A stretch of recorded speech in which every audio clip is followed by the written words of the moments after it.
పాలయ్యే. నీ పాసి మొహానికి పాలు కూడానా? సగం నేను తాగి సగం పిల్లికి పెట్టా. ఇందులో కాస్త ఎంతమంది కూడా కలుపుకోపోయావా? తేడా విరగడేది. అసలు నిన్ను అనుకుని ప్రయత్నం లేదే. నిన్ను నాకు కట్టబెట్టిన మా చిన్నయ్య గారిని అనాలి. నేను కూడా మా చిన్నమ్మ గారు బలవంతం చేస్తేనే నిన్నే చేసుకున్నాడు రా సచ్చినోడా. అయ్యో ఎంత పోసు కొట్టావయ్యా. 100 ఎకరాలు ఎగసాయ అన్నావు. నువ్వు సర్ది కూడా అన్నప్పుడే నేను తెలుసుకోవాల్సింది. నీ కాడగానా? నువ్వు తక్కువ చేసావా? ముప్పి దెబ్బి అన్నప్పుడు నేను అర్థం చేసుకోవాల్సిందే. పట్టు చీర కట్టి మీ అమ్మాయి గారి నగలన్నీ దిగేసి సిగ్గుపడుతూ వచ్చి ఇలా కూర్చున్నావే. అసలు నీ దగ్గర ఏం వస్తుందని నేను చూసి అమ్మో అన్నవరం తగ్గు తగ్గు అన్నవరం తగ్గు తగ్గు. అయ్యా అయ్యా అయ్యా అయ్యా అయ్యా అయ్యా అయ్యా అయ్యా అయ్యా అయ్యా అయ్యా అయ్యా అయ్యా అయ్యా అయ్యా అయ్యా అయ్యా అయ్యా అయ్యా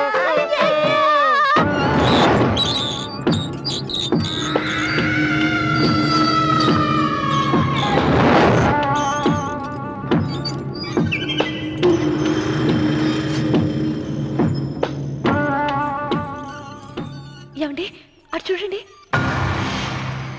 పిచ్చిపోతే లే అక్కడి నుంచి. నువ్వు తిను మావయ్య.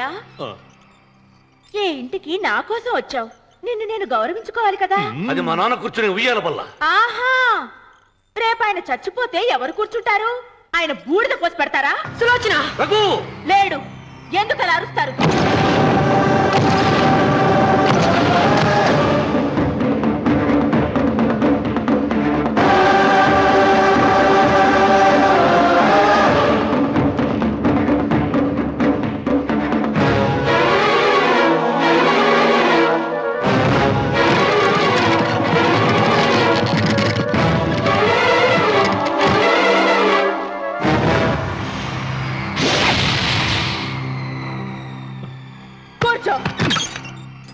నువ్వు ఈ ఉయ్యాల బల్ల నుంచి లేచావంటే నన్ను చంపుకు తిన్నట్టే. అన్వర్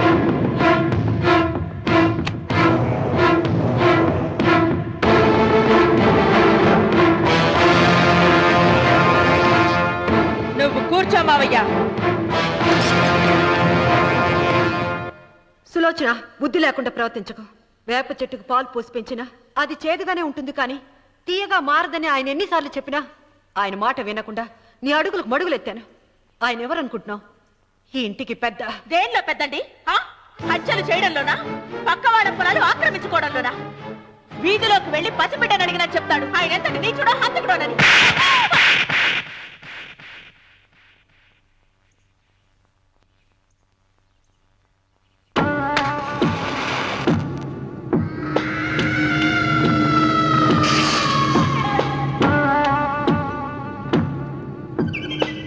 అమ్మా, నువ్వెన్నైనా చెప్పు, నా భార్య మీద చేయి చేసుకోవడం నేను సహించలేను. రఘు, అన్నయ్య నీ భార్య మీద చేయి చేసుకోవడం తప్పే, కానీ దానికోసం వాటాలు పంచమని చెప్పడం న్యాయం కాదురా. నాన్న అన్నయ్యని కూడా తన వాటా తీసుకుని వెళ్ళిపోమంటున్నారు. కావాలంటే నేను నీ భార్య కాళ్ళు పట్టుకుని క్షమాపణ చెప్తానురా. అమ్మమ్మమ్మమ్మమ్మమ్మమ్మమ్మమ్మ, నేను 100 సార్లు మీ కాళ్ళు పట్టుకుంటాను. మా బతికేదో మమ్మల్ని బతకనివ్వండి. ఏంటి నించున్నారు? రండి, అక్కడ ఎదురు చూస్తున్నారు. చేసినంత చేసి కాళ్ళు పట్టుకుంటుందట మహాతల్లి. నీ కన్నీళ్లకు రాళ్ళు కరుగుతాయి గాని కన్నవాళ్లు కరగరు సీత. సీత, వాళ్ళు చిన్నపిల్లలుగా ఉండేటప్పుడు ఎంత సంతోషంగా ఉండేవాళ్ళం. వాళ్ళు పెరుగుతుంటే ఆ సంతోషం తరిగిపోతూ ఉంటుంది. వాళ్ళు మన భుజం దాటి పెరిగాక ఇక గడప దాటి ఎప్పుడు వెళ్ళిపోతారా అని ఎదురు చూడటమే మన పని. బాధపడ.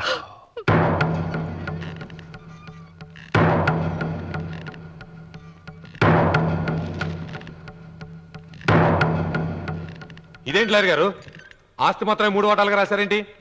అమ్మ నగలో నాకు వాటా ఉందిగా. ఆ నగల గురించి కూడా దీంట్లో రాయండి.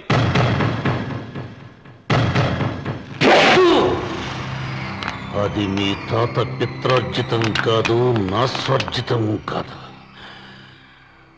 నా భార్య స్త్రీధనం. అందులో వాటా ఎవరికి రాదు లేదు. ఓహో, అమ్మ గదిలోకి వచ్చి ఏడిస్తే నా మీద ప్రేమ అనుకున్నాను. నగలివ్వాలని ఏడుపా. ఈ ఏడుపేదో నన్ను కనక ముందు ఏడవాలి.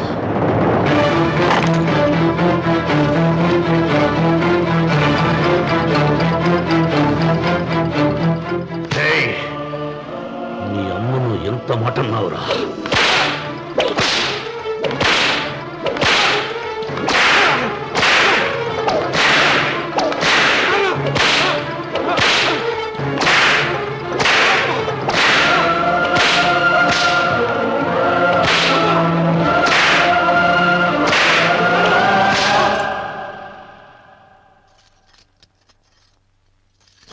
మీరేం పెద్ద మనిషి అండి?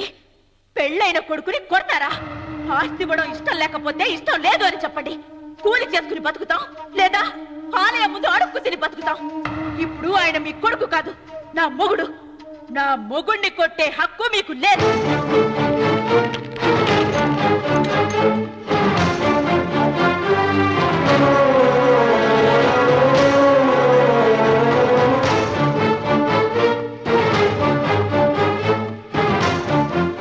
రఘు, నీకు కావాల్సింది ఈ నగలేగా, తీసుకొచ్చాను. తీసుకోరా. వద్దమ్మా, వద్దు. కాదన్నయ్య. వద్దమ్మా, నా మాట విను. ఒక తల్లి కడుపును పుట్టకపోయినా నన్ను అన్నయ్య అని పిలిచావు. నా ఇల్లు నీకు పుట్టిల్లమ్మా. ఆడబడుచు బతుకుండగా పుట్టిన నగలు పంచడం శుభం కాదమ్మా, శుభం కాదు. రే రఘు, ఆ నగలి బదులుగా నా పొలం, నా ఇంట్లో ఉన్న బంగారంతో నీకు ఇచ్చేస్తాను. తీసుకెళ్ళిపోరా. అలాగే లాయర్ గారు, అవి కూడా రాయండి.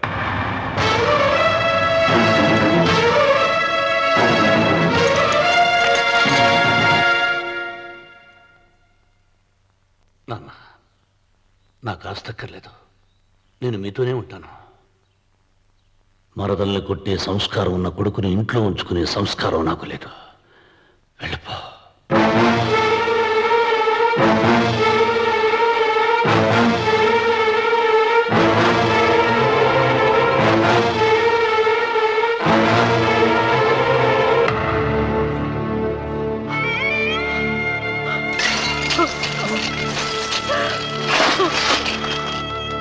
సీతమ్మ, అమ్మ సీతమ్మ, సీతమ్మ. ఒరే రావుడు, నాకేదో భయంగా ఉందిరా. ఆ దేవుడి శాపం తగిలింది. లేకపోతే నీ కుటుంబం ఇలా ముక్కలైపోవటం ఏంటి? నా మాట విను, వెళ్ళు. ఆ శివలింగాన్ని తిరిగి తీసుకొచ్చి యథాస్థానంలో ప్రతిష్ఠించరా.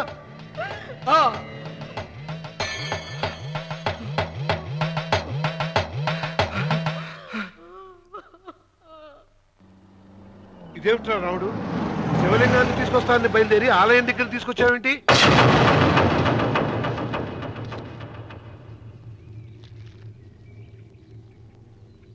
ఎలారా ఈ ఆలయాన్ని పడగొట్టాలి? ఎప్పుడురా ఆ సంబశివరావు పొలం నా సొంతం అవుతుంది? వెంకన్న, నా పట్టుదల కోసం నేను ధరించిన ఈ నల్ల చొక్కా ఎప్పుడురా మార్చేది? ప్రతీకారం కోసం ప్రమాణం చేసి వేసుకున్న నా తండ్రి మొలతాడు ఎప్పుడురా నా మెడ నుంచి ఊడిపడుతుంది? వెంకన్న, చెప్పరా, ఆ ఆలయాన్ని పడగొట్టి ఉపాయం చెప్పు. ఇంత జరిగినా కూడా నీ అహంకారం తగ్గలేదురా? నారు పొయ్యకుండా నీరు పెట్టకుండా ఈ ప్రపంచంలో పెరిగేది ఒక్కటే, అహంకారం. అది నా సొంతం.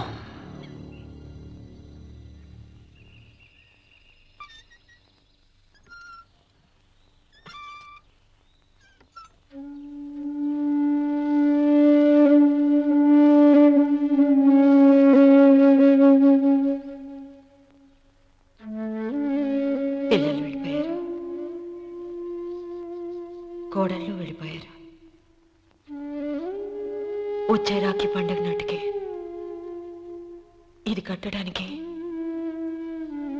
నేను కూడా ఉండకుండా వెళ్ళిపోతానేమో. చచ్చా, అవే మాటలమ్మా. నువ్వు నిండు 100 ఏళ్ళు బతకాలమ్మా.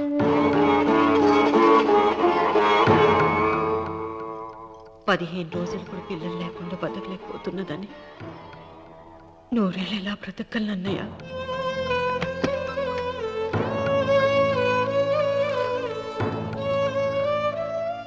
వీటి కోసమేగా మా పిల్లలు ఇద్దరిని ఇంట్లోంచి వెళ్ళగొట్టారు.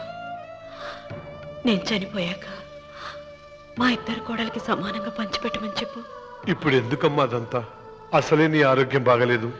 నన్నెప్పుడూ నిండు ముత్తైదుగా చూడాలనేది ఆయన కోరిక. పోయే ముందు ఒక్కసారి నిండుగా అలంకరించుకోవాలని ఉందన్నయ్య.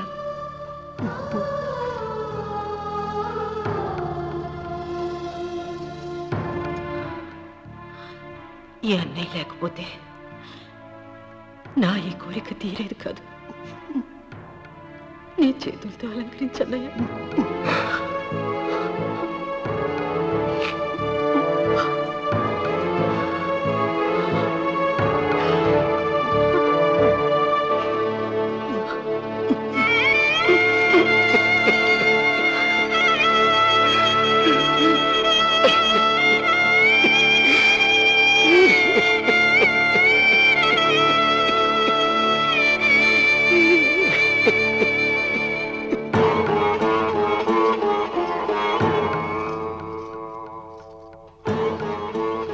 ఏమిటి సీత? వడ్డానం పట్టట్లేదు, సరిగ్గా పెట్టండి. పేరంటానికా? భర్త ముందు అలంకరించుకుని కూర్చోవడం కంటే ఆడదానికి వేరే పేరంటే ఉంటుంది చెప్పండి. ఏమండి, మీరు ఉత్తమ జాతి స్త్రీ రెండో కోరిక కోరదు అన్నారు. అందుకే మిమ్మల్ని అడగలేకపోయాను. కానీ చనిపోయే ముందు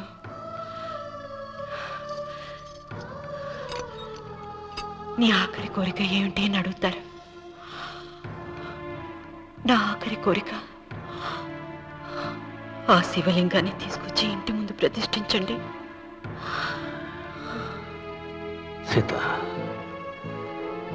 పళ్ళు గట్టిగా ఉంటాయని, నాలుక మెత్తగా ఉంటుందని మనం పళ్ళకే ఎక్కువ విలువనిస్తాం. వయసు పైన పడుతుంటే ఒక్కొక్క పన్ను రాలిపోతుంది. వయసు పెరుగుతున్న కొద్దీ ఒక్కొక్క బిడ్డ దూరం అయిపోతాడు. కానీ నాలుక మాత్రం భర్తకు భార్య లాంటిది, భార్యకు భర్త లాంటిది. బ్రతికినంతకాలం తోడుగా ఉంటుంది. బిడ్డలు దూరం అయిపోయారని ఏదోదో మాట్లాడుతున్నావు సీత.